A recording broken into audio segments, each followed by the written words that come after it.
Hello friends, आज हम लोग देखने वाले हैं ऑर्गेनिक फार्मिंग क्या होती है, फर्टिलाइजर मैन्योर में डिफरेंस क्या होता है और क्या होगा अगर हम लोग फर्टिलाइजर का ज्यादा इस्तेमाल करेंगे और अगर हम लोग ऑर्गेनिक फार्मिंग करने लगे तो उसके क्या फायदे होंगे, क्या नुकसान होंगे और आने वाली जनसंख्या पर उसका क्या प्रभाव पड़ेगा। तो आज एक एक करके हम लोग सारे क्वेश्चंस का जवाब ढूंढते हैं। तो पहली चीज मैं बता दूं, ये फर्टिलाइजर देखो इंडस्ट्रीज में बनना है तो फर्टिलाइजर और मैन्योर में काफी डिफरेंस है। तो फर्टिलाइजर जो होता है वो इंडस्ट्रीज में प्रिपेयर किया जाता है और वो भी केमिकल्स का इस्तेमाल करके। अगर केमिकल का इस्तेमाल करके फर्टिलाइजर का बनाया जाएगा और उसका खेतों में इस्तेमाल किया जाएगा तो आने वाले समय में बहुत सारी बीमारियां होंगी, जैसे आप देखते हो पथरी, निमोनिया, ऐसी ऐसी बीमारी आप देखते हो। तो ये फर्टिलाइजर्स के वजह से आ रहा है क्योंकि खाने में इतना ज्यादा केमिकल्स, इतना ज्यादा एग्रीकल्चर में केमिकल्स इस्तेमाल किया जा रहा है जिसकी वजह से हर आदमी बीमार पड़ रहा है। और इसका एक समाधान है। क्या समाधान है? अगर हम लोग मैन्योर्स या फिर ऑर्गेनिक फार्मिंग में शिफ्ट हो जाए तो इसका खामियाजा हम लोग को नहीं भुगतना पड़ेगा।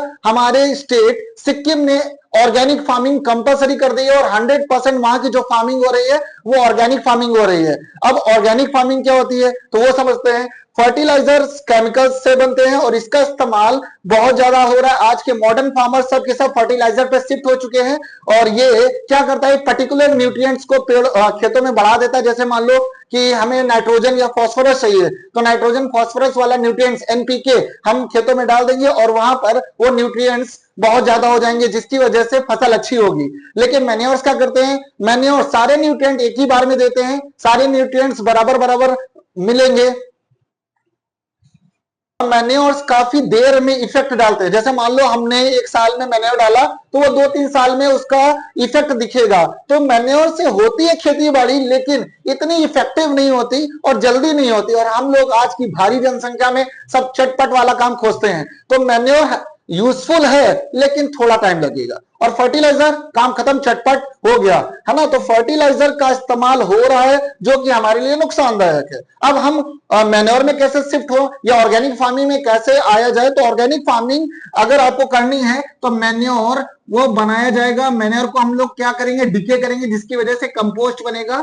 मैन्योर को अगर डीके कर दिया जाए, मैन्योर क्या होता है, कोई भी सब्जी, सड़ी गली चीज या खाद वगैरह, गोबर वगैरह उसको सड़ा दिया जाए तो वो कंपोस्ट बन जाता है जो धीरे धीरे उसमें न्यूट्रिएंट्स आ जाते हैं और वही खेतों में डाल देते हैं जिससे खेतों में न्यूट्रिएंट्स आ जाते हैं, फीड वो न्यूट्रलाइज हो जाती है। तो कंपोस्ट क्या होता है, कोई भी ऐसी चीज, जैसे मान लो आपकी मम्मी ने किचन में खाना बनाया, खाना बनाने के लिए जो सब्जी का छिक्कल वगैरह है ना, तो वो किसी गड्ढे में आप दबा के रख दोगे, 6-7 महीने के लिए छोड़ दोगे तो वो सड़ जाएगा। सड़ने के बाद वो बन जाएगा कंपोस्ट और वही खेतों में डाल दिया जाए तो काफी यूजफुल होता है।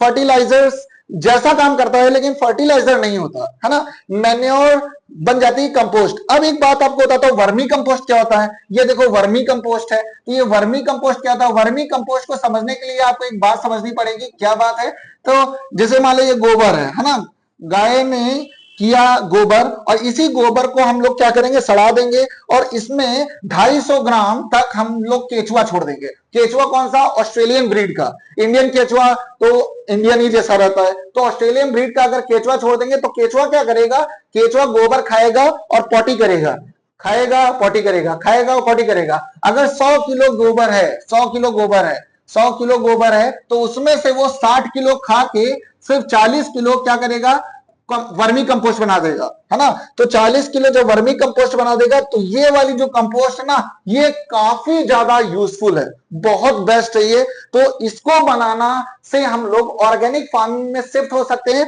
लेकिन ये महंगी आती है। क्या रीजन है, आप केचुआ खरीद के लाओ, उसको डालो और उसके बाद 100 किलो से 40 किलो आपकी वर्मी कंपोस्ट तैयार होगी। लेकिन ये ऑर्गेनिक फार्मिंग के लिए बहुत बेहतर हो सकती है। सिक्किम ने यही किया और श्रीलंका ने भी यही किया था, लेकिन श्रीलंका से गलती हो गई। क्या गलती हो गई, श्रीलंका ने बिना बैकअप प्लान के ऑर्गेनिक फार्मिंग लगा दी, है ना। ऑर्गेनिक फार्मिंग क्या होती है, ऑर्गेनिक फार्मिंग भैया नेचुरल है। आप वर्मी कंपोस्ट और कंपोस्ट के दम पे या मैन्योर के दम पे आप खेती बाड़ी करोगे और मैन्योर इतनी जल्दी काम करता ही नहीं है, वो 2-3 साल लगभग लगा देगा सेटल होने में और फीड को न्यूट्रलाइज करने में। लेकिन श्रीलंका ने अचानक से फर्टिलाइजर बैन किया और इसके बाद बोल दिया ऑर्गेनिक फार्मिंग ही होगी अब हमारे यहाँ। तो ऑर्गेनिक फार्मिंग अब स्टार्ट कर दोगे तो ये 2-3 साल के बाद खेत जब न्यूट्रलाइज होंगे, न्यूट्रिएंट्स आएगा खेतों में तो ऑर्गेनिक फार्मिंग तब आप कर सकते हो बेस्ट तरीके से। लेकिन श्रीलंका ने अचानक लगा दिया, जिसकी वजह से श्रीलंका की इकोनॉमी डाउन हो गई,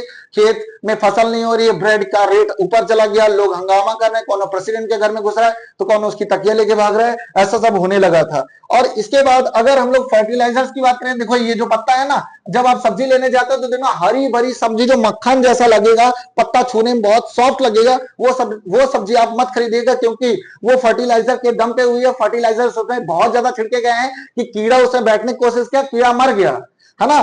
तो अगर आपको ऐसा पत्ता मिलता है जिसमें छेद है या कीड़े ने खाया है, तो वो बेस्ट है आपके लिए। क्यों? क्योंकि जब कीड़ा खा सकता है और वो मरा नहीं, तो आप भी खा सकते हो और आपको भी कुछ नहीं होगा। लेकिन इस पत्ते पे कीड़ा बैठा, उसने खाने की कोशिश की, कीड़ा निपट गया, तो आप भी निपट सकते हो, मतलब आपको भी नुकसान करेगा। तो बेस्ट क्या है कि फर्टिलाइजर्स धीरे धीरे कंट्री से हटाए जाएं, ऑर्गेनिक फार्मिंग में शिफ्ट किया जाए, जिससे सस्टेनेबल डेवलपमेंट हो, हमारी पीढ़ी और हम दोनों को फायदे हो सके। तो आज के लिए इतना ही, मिलते हैं नेक्स्ट वीडियो में। जब तक जय हिंद, जय भारत।